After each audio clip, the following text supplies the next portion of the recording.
तो hello everyone. तो आज हम लोग बात करेंगे 5 स्टॉक्स जिनमें कि आपको ज़रूर इन्वेस्ट करना चाहिए अपनी नेक्स्ट जनरेशन के लिए। अब जनरली आजकल हो क्या रहा है, जो ज़्यादातर बिगिनर्स आ रहे हैं, न्यू कमर्स आ रहे हैं, वो फोकस कर रहे हैं ऑप्शन ट्रेडिंग के ऊपर। लेकिन जो लॉन्ग टर्म जो वेल्थ बननी होती है, जो एक लॉन्ग टर्म इन्वेस्टिंग करके जो एक बिग रैली जो मूव आता है स्टॉक्स में लंबे टाइम का, जैसे एग्जांपल में आप जोमेटो में देखिए, यहाँ पे जो इतनी लंबी रैली आई है। अब जिसने अगर इसमें इन्वेस्ट नहीं किया होगा तो वो तो इस मिस हो गई, इतनी बड़ी जो अपॉर्चुनिटी आई थी एक वेल्थ बनाने की। तो इस तरह से ट्रेडिंग करते करते ऑप्शन ट्रेडिंग के साथ हमें फोकस करना चाहिए इन्वेस्टिंग में भी। अब लोग ऑप्शन ट्रेडिंग में 90 to 95% लोग लॉस ही में जाते हैं। तो जो इन्वेस्टिंग में नहीं कर रहे हैं, एक तो उनका लॉस उधर हो गया, जो वेल्थ क्रिएट हो सकती थी, एक तो वो लॉस हो गया। ऊपर से ऑप्शन ट्रेडिंग में अपनी जेब से जो देखे गए वो भी लॉस हो गया। तो दोनों दो तरफ से लॉस बियर कर रहे हैं। तो कम से कम एक पोर्टफोलियो बिल्ड करना चाहिए जिसमें कि जो लॉन्ग टर्म स्टोरी है वो कम से कम हमारे पोर्टफोलियो में ऐड रहें। अब अगर इससे रिलेटेड अगर अपनी पर्सनल बात करें तो ऑप्शन राइटिंग ही हम करते हैं। तो कभी कभी होता क्या है कि ऑप्शन राइटिंग में कभी कभी किसी मंथ या बीच में ऐसा टाइम जोन आता है कि प्रॉफिट नहीं होता है या लॉस हो गया कोई। तो मेरे जो स्टॉक्स रहे थे पोर्टफोलियो में, स्विंग ट्रेडिंग, पोजीशन ट्रेडिंग, तो उनसे प्रॉफिट कभी कभी हो जाता है। तो इधर का लॉस उधर के प्रॉफिट से सेट अप हो जाता है, या फिर अगर इधर प्रॉफिट नहीं हुआ तो उधर स्विंग ट्रेडिंग जो पोजीशनल ट्रेडिंग है उनसे जो प्रॉफिट हुआ तो वो इधर एड ऑन हो जाता है। तो ये एक एडवांटेज रहता है। इसलिए साइड में swing trading, position trading, long term investing ये जरूर करना चाहिए, इसको नहीं मिस करना चाहिए। तो चलो स्टार्ट करते हैं। तो सबसे पहला जो हमारा स्टॉक है वो है बीएसई लिमिटेड। अब ये बीएसई लिमिटेड क्यों उठाया? अगर बात करें अपने इंडियन स्टॉक मार्केट की, तो अभी इंडियन स्टॉक मार्केट अभी इसमें काफ़ी ज़्यादा पेनिट्रेशन होना बाकी है। अगर कंपेयर करें हम यूएस के स्टॉक मार्केट से, तो उसका जो ओवरऑल टर्नओवर है उससे कंपैरिजन में अभी इंडियन स्टॉक मार्केट का जो टर्नओवर है वो अभी साइज बहुत छोटा है। न्यू बॉर्न बेबी इंडियन जो पॉपुलेशन है 140 to 150 सीआर के आसपास है। लेकिन जो यूएस की है वो हमसे करीब हाफ है, लेकिन वहाँ पे जो टर्नओवर है वो काफ़ी ज़्यादा है। तो जो स्कोप अभी ग्रोथ है वो भी बहुत ज़्यादा होनी बाकी है। तो अभी अपने इंडियन स्टॉक मार्केट को जो रिप्रेजेंट करने वाला स्टॉक है वो अभी फ़िलहाल हमारे पास है बीएसई।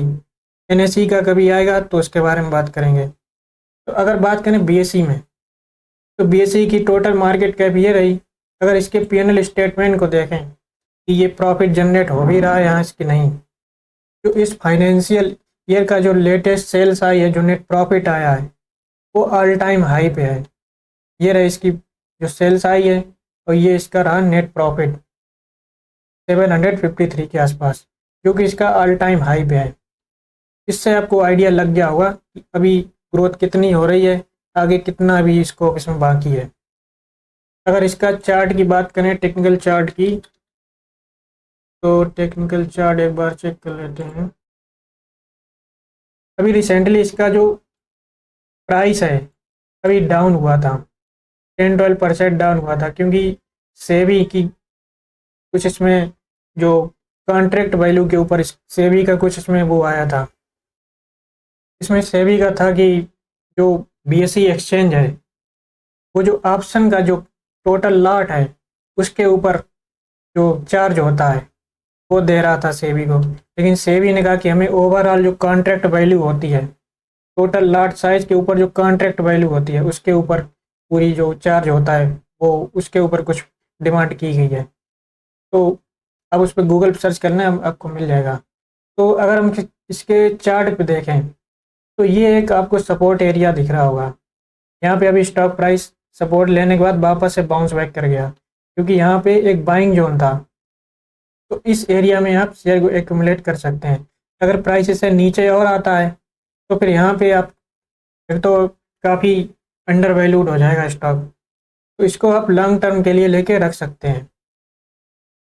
अब स्टॉक मार्केट से ही रिलेटेड एक और स्टॉक है, C D S L. C D S L जो कि मोनोपोली स्टॉक है, मतलब कि कंपटीशन में इसके कोई है ही नहीं। और अभी हाल ही में प्रोटीन आया था, लेकिन CDSL के पास सबसे ज़्यादा मार्केट शेयर है। तो ये भी एक अच्छा स्टॉक है लॉन्ग टर्म के लिए, क्योंकि ये भी स्टॉक मार्केट की ग्रोथ से ही जुड़ा है। जो भी शेयर खरीदे बेचे जाते हैं, उनकी जो एक लॉकर कह सकते हैं डिपॉजिटरी सर्विस है, वो CDSL के ही पास है। तो ये भी एक लॉन्ग टर्म के लिए एक बेस्ट स्टॉक है। अगर इसके पिन स्टेटमेंट की बात करें, तो इसकी जो नेट सेल्स चल रही है अभी ऑल टाइम हाई पे है। जो इसका नेट प्रॉफिट है वो भी अभी ऑल टाइम हाई पे है। अब अगर इसका चार्ट देखें, तो अभी इसका जो करेंटली प्राइस है ये भी ऑल टाइम हाई चल रहा है। तो अभी ऑल टाइम हाई पे तो बाइंग नहीं करनी चाहिए। अगर इसमें कभी डिप मिलती है या फिर ये रिट्रेस करके प्राइस यहाँ पे इस जोन में आता है, अगर प्राइस रिट्रेस करके यहाँ पे इस जोन में कहीं मिलता है सपोर्ट एरिया के आसपास, तो यहाँ पे एक बाइंग की जा सकती है। लेकिन अभी तो इसमें रिकमेंडेड नहीं है, क्योंकि प्राइस अभी ऑल टाइम हाई चल रहा है। तो ये हमारा हो गया सेकेंड स्टॉक। अब बात करते हैं थर्ड स्टॉक की। तो हमारा थर्ड स्टॉक जो है वो है इंडिगो पेंट। BSE और CDSL ये तो हो गए पूरे अपने overall Indian stock market sector, एक पूरा हो गया, उसको कवर किए ले रहे हैं। अब इंडिगो पेंट है, ये पेंट सेक्टर का एक स्मॉल कैप स्टॉक है। अब कुछ लोगों के माइंड में क्वेश्चन आया होगा, ये क्यों, एशियन पेंट क्यों नहीं। अब ये स्मॉल कैप स्टॉक है। अब अगर इसको कंपेयर करें एशियन पेंट, क्योंकि पेंट इंडस्ट्री का सबसे बड़ी मार्केट शेयर जिसके पास एशियन पेंट के पास है, सबसे बड़ी जो मार्केट कैप है वो भी एशियन पेंट की है। तो इंडिगो पेंट और एशियन पेंट इंडिगो पेंट के एक तरीके से समझ लो दादाजी हो गए। तो दादाजी जो हैं वो काफ़ी मैच्योर हो चुके हैं, ओवरऑल उनकी ग्रोथ हो चुकी है। लेकिन इंडिगो पेंट है, ये अभी छोटा बच्चा है। लेकिन अगर छोटे बच्चे की एक वो देखी जाए कि इसमें काबिलियत है या ऊपर जाने की कि नहीं, ग्रोथ होने की, क्योंकि दादाजी मैच्योर हो चुके हैं, अब उनमें इतनी हाई ग्रोथ नहीं आने वाली। लेकिन ये अभी छोटा बच्चा है, तो इसमें अगर वेट ली जाए जो ग्रोथ की, तो वो अभी इसके पास काफ़ी ज़्यादा है। अगर इसका P&L स्टेटमेंट देखें, तो जो इसकी ग्रोथ हो रही है, सेल्स इसकी करेंटली ऑल टाइम हाई पे है, एवरी ईयर सेल इंक्रीज होती गई है। नेट प्रॉफिट जो इसका आया है ये भी अभी ऑल टाइम पे चल रहा है। नेट प्रॉफिट जो इसका निकल के आया है वो भी ऑल टाइम हाई पे है। एवरी ईयर इसमें प्रॉफिट ग्रोथ यहाँ पे आप देख सकते हैं। तो एक तरीके से कह सकते हैं कि जो ये छोटा बच्चा है वो होनहार है, क्योंकि इसके जो प्रॉपर्टीज दिख रही हैं, जो इसके साइन दिख रहे हैं, वो इसमें ग्रोथ वाले हैं। तो इसके ऊपर एक बेट ली जा सकती है लॉन्ग टर्म के लिए, क्योंकि अभी पेंट इंडस्ट्री में काफ़ी ज़्यादा स्कोप बाकी है। अभी जो प्रधानमंत्री आवास योजना हुई है, जो अभी स्टार्ट हुई है, इसमें कई सारे घर बनाए गए हैं, उसमें पेंट होगी। जो नए इंटीरियर डिजाइनिंग कर रहे हैं, पेंट का जो मार्केट कैप है वो आप देख ही सकते हैं एशियन पेंट के पास कितना बड़ा है। अब आप इसमें ग्रोथ को इस तरीके से समझ सकते हैं, मार्केट अभी जो अपने इंडिया में अगर टोटल कार इंडिया में पर 1000 पर्सन पे, तो वो अगर आप गूगल पे सर्च करें, तो भी ये 2022 के आसपास में डाटा आया था, 1000 पीपल पर खाली 24 कार्स अवेलेबल हैं। अगर इसमें देखें यहाँ पे जो जर्मनी है, फ्रांस है, यहाँ पे आप ये देख सकते हैं। इसमें अभी USA का नहीं दिया है, USA में 900 के आसपास करीब है। अब कार है, कार के अंदर क्या यूज होता है, कार के ऊपर एक्सटीरियर इंटीरियर वहाँ पे पेंट ही यूज होना है। तो इस तरीके से इसमें एक आइडिया लग रहा है कि अभी इसमें काफ़ी ग्रोथ होना बाकी है। अब कार से रिलेटेड और भी सारे जहाँ भी पेंट आसपास जो भी कलरफुल चीज़ें हैं सारी पेंट से रिलेटेड होती हैं, उन पर किसी ना किसी तरीके से पेंट तो हो ही रहा है। अभी इसमें काफ़ी ज़्यादा ग्रोथ आना बाकी है। तो एक ये स्टॉक हो गया हमारा, इसके ऊपर ये स्मॉल कैप, इसके ऊपर बेट ली जा सकती है, क्योंकि हम थोड़ा सा लॉन्ग टर्म टाइम फ्रेम लेके चल रहे हैं, इसलिए ये स्मॉल कैप और मिड कैप इन्हीं की बात कर रहे हैं। लार्ज कैप जो होते हैं वो तो एक सेचुरेशन पॉइंट पे होते हैं, उनमें तो ग्रोथ चाहिए होती, ग्रोथ जो रेट होता है वो उतना ज़्यादा हाई नहीं मिलेगा। इसलिए ग्रोथ रेट हाई अगर चाहिए तो हमें मिड कैप और स्मॉल कैप इन्हीं में आके वैल्यू बाइंग करनी पड़ेगी। अब अगर इंडिगो पेंट का चार्ट एक बार देखें तो ये रहा इंडिगो पेंट का चार्ट, में आप प्राइस देख सकते हैं। अभी इसका जो प्राइस है वो काफ़ी अंडर वैल्यूड है, जबकि इसके जो नेट प्रॉफिट चल रहे हैं, का आपने नेट प्रॉफिट देखा हुआ ऑल टाइम हाई पे है, इसकी जो सेल्स है वो भी ऑल टाइम हाई पे है, लेकिन इसका जो प्राइस है वो अभी लो पे चल रहा है।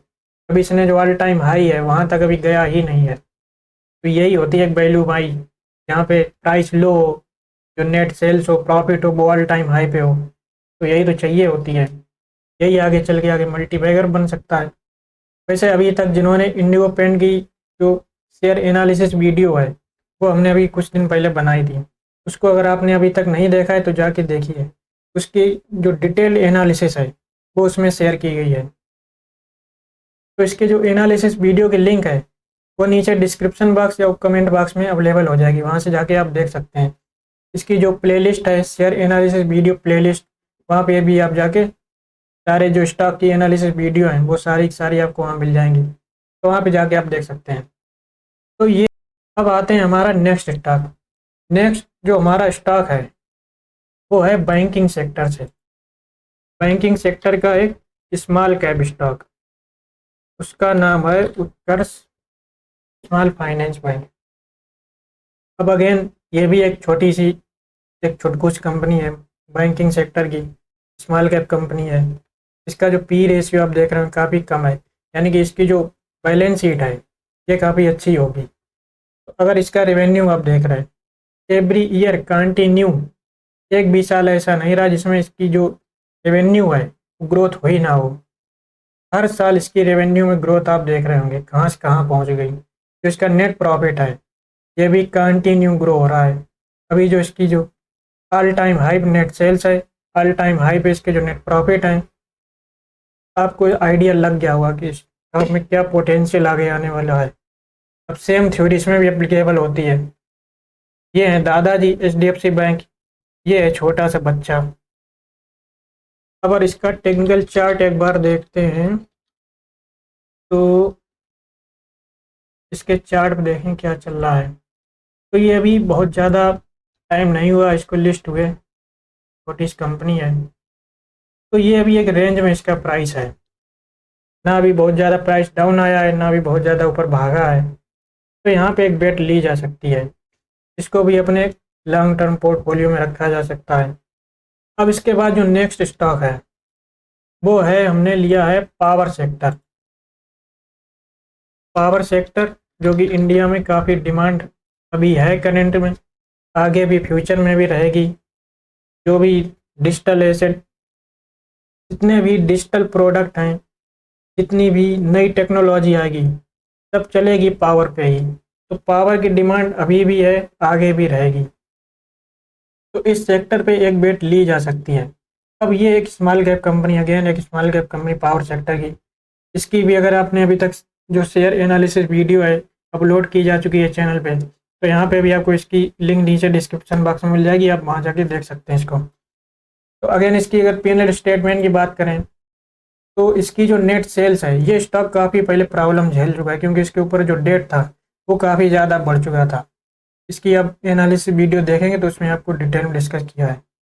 तो अभी इसकी करेंटली सेल्स की बात करते हैं। इसकी जो सेल्स अभी आई है ऑल टाइम हाई पे है।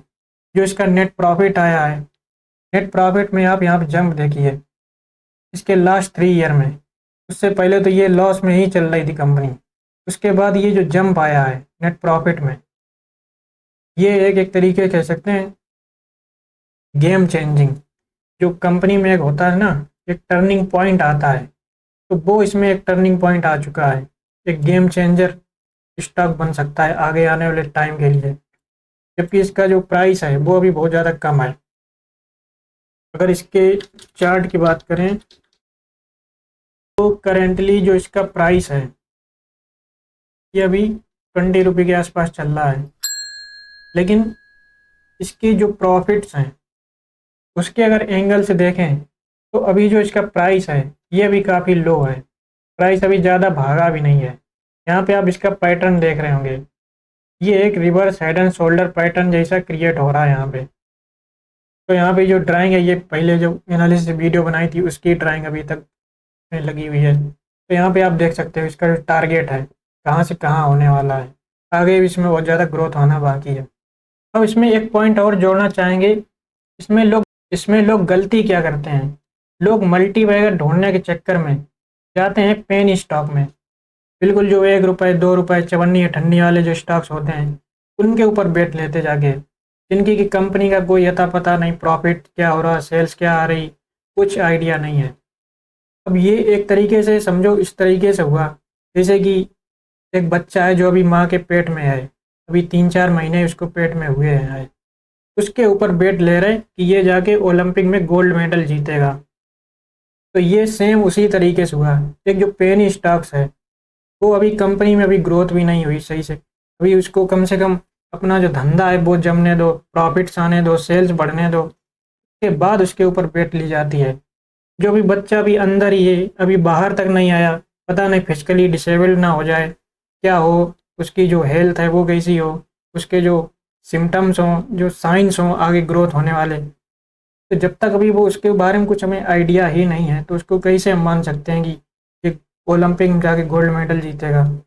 कम से कम बाहर आके 3-4 साल वेट करो, उसके जो डेवलपमेंट है, हेल्थ डेवलपमेंट है, मेंटल जो डेवलपमेंट होना चाहिए, उसके बाद उस पर बेट एक लगा सकते हैं।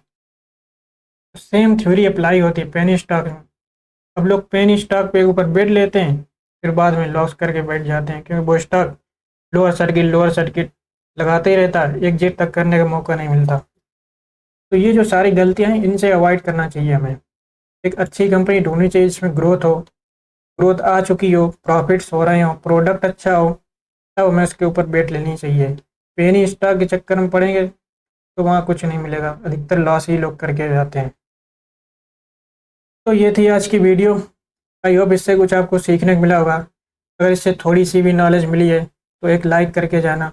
इस वीडियो का एम आपको ये स्टॉक की टिप देना नहीं था, मेरा एम था कि कैसे एक मल्टी बैगर, कैसे एक लॉन्ग टर्म ग्रोथ स्टोरी को ढूंढते हैं, कैसे उसमें बेट ली जाती है लॉन्ग टर्म इन्वेस्टिंग के लिए।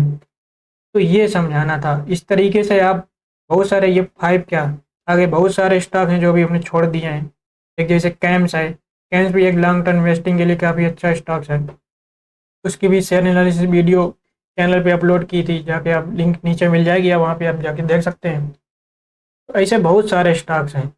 इसका जो पर्पस था वो था एजुकेशन। आप इस तरीके से कैसे ढूंढें, कैसे आप बैलेंस शीट चेक करके आगे अपने लिए एक ग्रोथ स्टोरी ढूंढ सकते हैं। तो मेन एम ये था, ना कि ये 5 स्टॉक की टिप देना कि आप इन्हीं में जाके इन्वेस्ट कर दो जाके। ये तो सिर्फ एजुकेशनल पर्पज़ के लिए था। अगर ऐसी ही कोई ग्रोथ स्टोरी आपके माइंड में हो तो नीचे कमेंट बॉक्स में लिख के बताना, जिससे दूसरों को भी हेल्प हो फाइंड करने में। तो इससे रिलेटेड कोई भी क्वेरी हो तो हम नीचे कमेंट बॉक्स में बोल सकते हैं, का आंसर दिया जाएगा। तो आज की इस वीडियो में बस इतना ही, मिलते हैं नेक्स्ट वीडियो में। Thanks for watching.